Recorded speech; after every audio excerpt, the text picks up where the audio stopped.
വിജയ് പൊളിറ്റിക്സിലേക്ക് വരുന്നു എന്നുള്ള റൂമർ നമ്മൾ കേൾക്കാൻ തുടങ്ങിയിട്ട് വർഷങ്ങൾ കുറേയായി. പക്ഷേ വിജയുടെ ഭാഗത്തു നിന്ന് അങ്ങനെ ഒഫീഷ്യലി വലിയ അനൗൺസ്മെൻറ്റും കാര്യങ്ങളൊന്നും ഇല്ലായിരുന്നു. ലിയോയുടെ സക്സസ് സെലിബ്രേഷൻ വരെ. ലിയോയുടെ സക്സസ് സെലിബ്രേഷൻ്റെ സമയത്ത് ഒരു ആങ്കർ ഒരു ക്വസ്റ്റ്യൻ ചോദിക്കുന്നുണ്ട്, 2024 എന്താണ് സ്പെഷ്യൽ എന്നുള്ളത്. അപ്പോൾ വിജയ് സിമ്പിളായിട്ട് പറയുന്ന ഉത്തരം കപ്പ് മുഖ്യം പികിലേ എന്നാണ്. 2024 അസംബ്ലി ഇലക്ഷനാണ്. കപ്പ് മുഖ്യം എന്ന് പറഞ്ഞാൽ ഇലക്ഷൻ നിൽക്കുക, അത് വിജയിക്കുക എന്നുള്ളതാണ്. അതുകൊണ്ട് തന്നെ വിജയുടെ ഒരു പൊളിറ്റിക്കൽ പാർട്ടിയിലേക്കുള്ള ഇൻട്രൊഡക്ഷൻ അല്ലെങ്കിൽ ഒരു എൻട്രി എന്ന് പറയുന്നത് പ്രതീക്ഷിച്ചിരുന്ന ഒരു സാധനമാണ്. അതിനകത്ത് ഒരു ഷോക്കിംഗ് ആയിട്ടുള്ള സാധനങ്ങളൊന്നും ഇല്ലായിരുന്നു.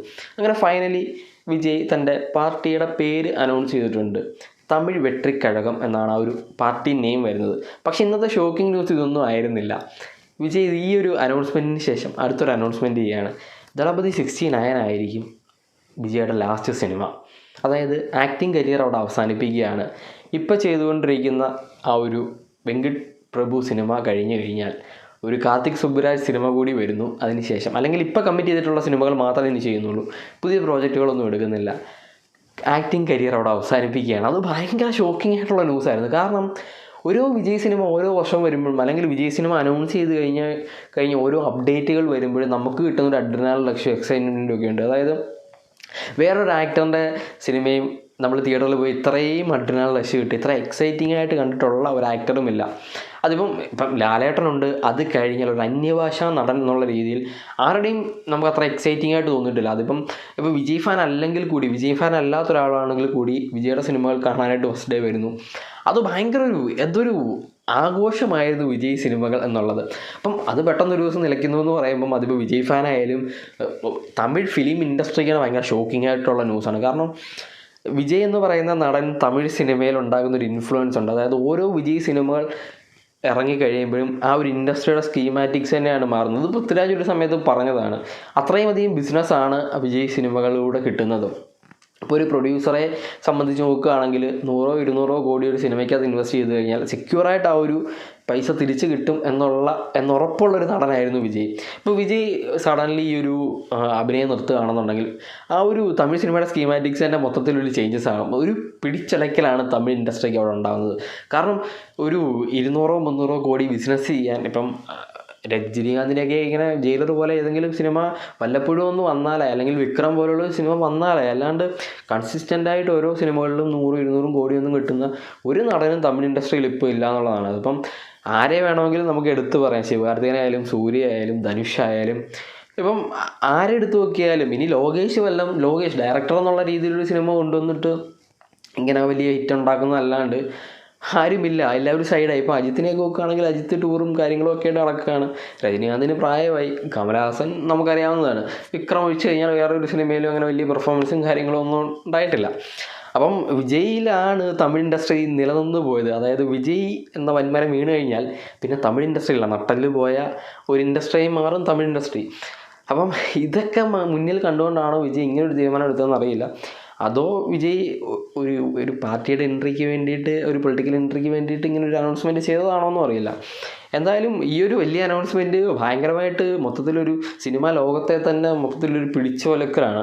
അതായത് LCU പോലുള്ളൊരു വലിയ യൂണിവേഴ്സിൽ ലിയോ എന്ന് പറയുന്ന ക്യാരക്ടറിന് ഇനി മുന്നോട്ടുള്ള പോക്ക് നിലയ്ക്കുന്നു. ഇനി വിജയ് സിനിമകളില്ല എന്ന് പറയുമ്പം ഫാൻസിനുണ്ടാകുന്നൊരു ഷോക്കുണ്ട്. അതായത് നമ്മൾ ഇത്രയും കാലം ഓരോ വർഷവും ഈ ഒരു ദിവസത്തിന് വേണ്ടി, അതായത് വിജയുടെ ഈ ഒരു സിനിമ റിലീസാവുന്ന ഒരു ദിവസത്തിന് വേണ്ടി വെയിറ്റ് ചെയ്ത് കാത്തിരുന്നിട്ട് രാവിലെ 4 മണിക്കും 3 മണിക്കും എഴുന്നേറ്റ് പോയി സിനിമ കാണുമ്പോൾ കിട്ടുന്നൊരു സാറ്റിസ്ഫാക്ഷൻ ഉണ്ട്. പെട്ടെന്നൊരു ദിവസം അത് ഇല്ലാതാകുക എന്ന് പറഞ്ഞു കഴിഞ്ഞാൽ അത് വലിയൊരു സംഭവമാണ്. അത് പ്രത്യേകിച്ച് വിജയ് സിനിമ എന്ന് പറയുന്നത് അത് മലയാളിയെ സംബന്ധിച്ചായാലും തമിഴ്നാട്ടിലെ ഓരോ ഫാനിനെ സംബന്ധിച്ചായാലും അത് ഭയങ്കരമായിട്ടുള്ളൊരു ഇൻഫ്ലുവൻസ് ആയിരുന്നു. അത് പെട്ടെന്നൊരു ദിവസം നിലയ്ക്കുന്നു എന്ന് പറയുമ്പം വലിയൊരു ഷോക്കിംഗ് ആണ്. വിജയ് ഒരു പൊളിറ്റിക്കൽ എൻട്രിയെ പറ്റിയിട്ട് കുറേ നാളായിട്ടുള്ള ഒരു ചർച്ചയും കാര്യങ്ങളൊക്കെ നടക്കുന്നുണ്ട്. ഇപ്പം ലോകേഷിനെ പറ്റിയൊക്കെ അറിയാമായിരിക്കും, മേ ബി അറിയാമായിരിക്കും. അപ്പം വർഷത്തിലൊരു സിനിമ എന്നുള്ളത് ചിലപ്പം 2-3 വർഷത്തിലൊരു സിനിമ, ആ ഒരു സ്കീമിലേക്കൊക്കെ പോകാനായിരിക്കും വിജയ് ഉദ്ദേശിക്കുന്നത്. അപ്പം വിജയുടെ പ്ലാൻ എന്താണെന്ന് വെച്ച് കഴിഞ്ഞാൽ 2024 ഇലക്ഷൻ, അസംബ്ലി ഇലക്ഷന് വിജയിക്കുക എന്നുള്ളതാണ്. അത് എത്ര പെർസെൻറ്റേജ് പോസിബിളായിട്ടുള്ള കാര്യമാണെന്നും നമുക്കറിയില്ല. അതായത് ഒരു പൊളിറ്റിക്കൽ ബാക്ക്ഗ്രൗണ്ട് ഇല്ലാത്ത ഒരു നടനെ സംബന്ധിച്ച് തന്നെ സ്നേഹിക്കുന്ന ഫാൻസ് സപ്പോർട്ട് ചെയ്യും എന്നുള്ള ഒരൊറ്റ കാരണം കൊണ്ട് പൊളിറ്റിക്സിലേക്ക് ഇറങ്ങിയിട്ട് അത് വിജയിക്കാം എന്നൊക്കെ പറയുന്നത് ഭയങ്കര ആ ബാലികേറ മലയാണ്. എന്നാലും വിജയ് ആ ഒരു റിസ്ക്, അതായത് പീക്ക് ടൈമിൽ നിൽക്കുന്നു. ഇപ്പം വിജയുടെ ഒരു ഗ്രാഫ് നോക്കുകയാണെങ്കിൽ ഒരു പ്രൊഡ്യൂസറിൻ്റെ അടുത്ത് വിജയ് എന്നിട്ട് എനിക്ക് 200 കോടി വേണമെന്ന് പറഞ്ഞാൽ 200 കോടി എടുത്ത് കൊടുക്കാൻ പ്രൊഡ്യൂസർ തയ്യാറാണ്. അത്രയ്ക്ക് പീക്ക് ലെവലിൽ നിൽക്കുന്ന ഒരു ആക്ടറാണ് വിജയ് എന്ന് പറയുന്നത്.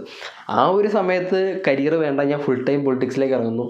തമിഴ്നാട് എന്ന് പറയുന്ന സ്റ്റേറ്റിൻ്റെ നന്മയ്ക്ക്, അല്ലെങ്കിൽ ആ ഒരു നാടിൻ്റെ നന്മയ്ക്ക് വേണ്ടിയിട്ട്, അതായത് കറപ്ഷൻ ഇല്ലാത്തൊരു ഗവൺമെൻറ് ഉണ്ടാക്കിയെടുക്കുക, എല്ലാ ആളുകളെ ഒരേപോലെ കാണുക, ഇന്നിക്വാലിറ്റി ഒഴിവാക്കുക, അങ്ങനെ കുറേയധികം ഐഡിയോളജിയുമായിട്ടാണ് വിജയ് പൊളിറ്റിക്സിലേക്ക് വരുന്നത്. ഇത് സിനിമയിൽ നമ്മൾ കാണുന്ന പോലത്തെ ഒരു പൊളിറ്റിക്സ് റിയൽ ലൈഫിൽ എത്ര ശതമാനം വിജയിക്കും, അല്ലത് പോസിബിൾ ആണെന്നൊന്നും നമുക്ക് പറയാൻ പറ്റില്ല. കാരണം എനിക്കറിയില്ല തമിഴ്നാട്ടിൽ എങ്ങനെയായിരിക്കും ഇതിനോട് ആളുകൾ റെസ്പോണ്ട് ചെയ്യാന്നുള്ളത്. ഇപ്പം ഒരുപാട് ഫാൻസും കാര്യങ്ങളൊക്കെ ഉണ്ട്, പക്ഷേ അത് ഇലക്ഷൻ ടൈമിൽ ഇത് പോസിബിൾ ആണോ എന്നുള്ളതാണ് എനിക്ക് ഡൗട്ട്. എന്തായാലും വിജയ് ഇത്രയും വലിയൊരു തീരുമാനം, ഇത്രയും റിസ്ക് എലമെൻറ്റ്, അതായത് കരിയർ ബ്രേക്ക് ആവും, മൊത്തത്തിൽ ലൈഫിൽ മൊത്തത്തിലൊരു ചേഞ്ച്, സിനിമ ഇൻഡസ്ട്രിക്ക് ചേഞ്ച്, ലൈഫിൽ ചേഞ്ച്, ഒരു പൊളിറ്റീഷ്യനായിട്ട് പ്രവർത്തിക്കുക എന്ന് പറയുന്നത് നമ്മൾ ഉദ്ദേശിക്കുന്നതിലും വലിയൊരു കാര്യമാണ്. നമ്മൾ പ്രതീക്ഷിക്കുന്നത് പോലെ ഒരു കാര്യമല്ല. സിനിമയിൽ അഭിനയിക്കുന്ന പോലെ 2.5 മണിക്കൂർ ഉള്ളൊരു ഷോ അല്ലല്ലോ പൊളിറ്റിക്സ് എന്ന് പറയുന്നത്. ഒരു റിയൽ ലൈഫാണ്. വിജയ് നല്ല കാര്യങ്ങൾ ഒരുപാട് ചെയ്യുന്നുണ്ട്, ചാരിറ്റിയും കാര്യങ്ങളൊക്കെ ചെയ്യുന്നുണ്ട്. പക്ഷേ പൊളിറ്റിക്സ് ഒരു ഡിഫറൻ്റായിട്ടുള്ള സാധനമാണ്. അതെങ്ങനെ വിജയെ ഹാൻഡിൽ ചെയ്യും, അല്ലെങ്കിൽ വിജയ് അതിനെ എങ്ങനെ ഹാൻഡിൽ ചെയ്യും, വിജയോട് അത് പൊളിറ്റിക്സ് എങ്ങനെ റെസ്പോണ്ട് ചെയ്യും എന്നുള്ളതാണ് നമുക്ക് ഫ്യൂച്ചറിൽ കാണേണ്ടത്. 2026 കാണേണ്ടത് അതാണ്, നമ്മൾ കാണാൻ പോകുന്നതും അതാണ്.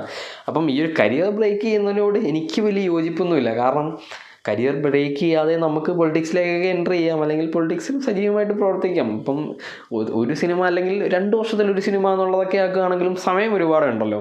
പക്ഷേ ഇത് പെട്ടെന്നൊരു ദിവസം വന്നിട്ട് ഞാൻ ഇനി ഈ സിനിമയിൽ അഭിനയിക്കുന്നില്ല എന്നൊക്കെ പറയുമ്പം അതൊരു ഭയങ്കരമായിട്ട് ഷോക്കിംഗ് ആയിട്ടുള്ള കാര്യമാണ്. അതും വിജയെ പോലെ ഒരു വലിയ നടൻ. വിജയ് ഇല്ലെങ്കിൽ ഇനി എന്ത്, ഇനി ആര്, വിജയ് കഴിഞ്ഞാൽ ഇനി ആര് എന്നുള്ളൊരു ചോദ്യചിഹ്നം അവിടെ കിടപ്പുണ്ട്. ഇപ്പം കറൻറ്റ് സിറ്റുവേഷനിൽ ആരും വിജയുടെ റീപ്ലേസ്മെൻ്റ് ആകുമെന്ന് എനിക്ക് തോന്നുന്നില്ല. അങ്ങനെ റീപ്ലേസ്മെൻ്റ് ആകാനായിട്ടുള്ള കപ്പാസിറ്റി ഉള്ള, അത്രയും ഒരു സ്ക്രീൻ പ്രസൻസ് ഒന്നുമുള്ള, അല്ലെങ്കിൽ അത്രയും വലിയ ബിസിനസ് ഒന്നും ഡീൽ ചെയ്യാൻ പറ്റുന്ന ഒരു നടൻ ഉണ്ടെന്ന് എനിക്ക് തോന്നുന്നില്ല. ഇനി ധനുഷിനെ കൊണ്ടൊന്നും ഇത് പറ്റില്ല, സൂര്യയെ കൊണ്ടും അത് പറ്റുമെന്ന് എനിക്ക് തോന്നുന്നില്ല. സൂര്യയുടെ നമ്മളൊരു ഗ്രാഫ് നോക്കുകയാണെങ്കിൽ അത് അങ്ങനെയാണ് പോകുന്നത്. പിന്നെയുള്ളത് ശിവകാർത്തികേയനാണ്. ശിവകാർത്തികേയനൊന്നും വിജയമായിട്ടൊന്നും കമ്പയർ ചെയ്യാൻ പറ്റുന്ന നടന്മാരൊന്നും അല്ല. രജനീകാന്ത് സൈഡ് ആയതാണ്. അപ്പോൾ ഇനി പൊളിറ്റിക്സിൽ ഇറങ്ങി കഴിഞ്ഞിട്ട് വിജയ് എന്താണ് പ്ലാൻ ചെയ്യുന്നതെന്നുള്ളത് നമ്മളത് കണ്ടറിയേണ്ട ഒരു കാര്യമാണ്. എന്തായാലും ഒന്നും കാണാതെ വിജയ് പെട്ടെന്ന് ഒരു തീരുമാനം എടുത്തതാണെന്ന് എനിക്ക് തോന്നുന്നില്ല. പുള്ളി കുറേ കാലങ്ങളായിട്ട് ഇതിനെപ്പറ്റി വർക്ക് ചെയ്തിട്ട് പുള്ളി എന്തെങ്കിലും ഐഡിയ ഇല്ലാണ്ട് ഇത് ചെയ്യില്ല. ഇനി മേ ബി ലോകേഷ് പറയുന്ന പോലെ ഞാൻ 10 പണമേ ചെയ്യുള്ളൂ എന്ന് പറയുന്ന പോലെ ഒരു ജസ്റ്റ് ഒരു ടോക്ക് ആണോ എന്നും നമുക്ക് സംശയിക്കാം. മേ ബി പടങ്ങൾ ഇനിയും ചെയ്യാം. അത് വിജയാണ്. വിജയ് ഇപ്പം ഒരു 1-2 വർഷം കഴിഞ്ഞിട്ട് വന്നിട്ടൊരു പടം ചെയ്യണമെന്ന് പറഞ്ഞാലും ഏത് പ്രൊഡ്യൂസറും വിജയ്ക്ക് മേളിൽ ഇൻവെസ്റ്റ് ചെയ്യാനായിട്ട് തയ്യാറായിട്ട് നിൽക്കും. അതാണ് വിജയ് എന്നുള്ളൊരു സ്റ്റാർ വാല്യൂ എന്ന് പറയുന്നത്. പിന്നെ അഭിനയം നിർത്തുന്നതിനോട് എനിക്കൊരു യോജിപ്പുമില്ല. പൊളിറ്റിക്സൊക്കെ നല്ലതാണ്, പക്ഷേ ഇത് വല്ലാത്തൊരു തീരുമാനമായി പോയെന്നാണ്. ഇതിപ്പോൾ ഞാനല്ല, എന്നെപ്പോലെ വിജയ് സ്നേഹിക്കുന്ന പല ഫാൻസും നമ്മൾ അങ്ങനെയാണ്. വിജയ് എന്ന് പറയുന്നത് അങ്ങനെ വലിയൊരു സ്ഥാനം കൊടുത്തൊരു മനുഷ്യനാണ്. പെട്ടെന്നൊരു ദിവസം വന്നിട്ട് പുള്ളി അഭിനയം നിർത്തുന്നു എന്ന് പറയുമ്പം ഷോക്കിംഗ് ന്യൂസാണ്. ഇനി ആര്, നമ്മൾ പുള്ളിയുടെ സിനിമകൾ ഇനി എങ്ങനെ കാണുമെന്ന് നമുക്ക് ഇമോഷണൽ മൊമെൻ്റ് എന്നൊക്കെ പറയില്ലേ, അതാണ്. അപ്പം എന്തായാലും പുള്ളി പൊളിറ്റിക്സിൽ വരികയാണെങ്കിൽ അതാണ് പുള്ളിയുടെ തീരുമാനമെങ്കിൽ നമുക്കത് മാറ്റാനൊന്നും പറ്റില്ല. നമുക്ക് ഒപ്പീനിയൻ പറയാനേ പറ്റുള്ളൂ. എന്തായാലും വിജയ് പുള്ളിക്ക് എന്താണ് ശരിയെന്ന് തോന്നുന്നത് ചെയ്യട്ടെ. എന്തായാലും ഒരു ഷോക്കിംഗ് ന്യൂസ് ആയിരുന്നു. അപ്പം അത് നിങ്ങളുമായിട്ടൊന്ന് ഷെയർ ചെയ്യണമെന്ന് തോന്നിയതുകൊണ്ടാണ് ഞാനൊരു വീഡിയോ ചെയ്തത്.